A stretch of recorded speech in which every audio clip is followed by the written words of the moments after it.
Washington, Pennsylvania on Thanksgiving morning, a foggy Thanksgiving morning.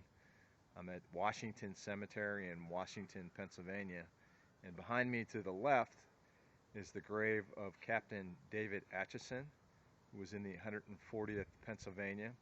He was killed at Gettysburg, and there's a very interesting story about Captain Acheson. You can see his grave right here. He was shot in the chest twice.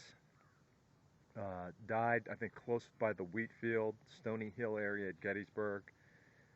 He was left on the field. Some of his comrades dragged his body, took his body back to the Jacob Weichert farm and buried him on the farm there.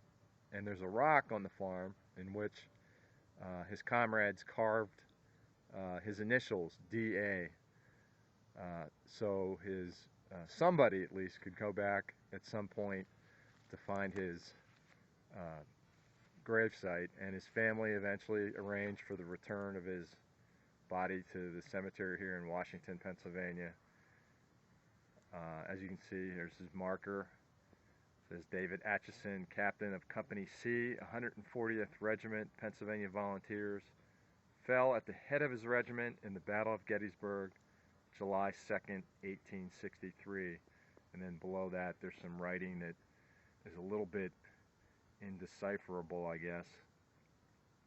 Makes a mention of through the valley of the shadow of death, I will hear no evil, for thou art, and I can't quite read the rest of it.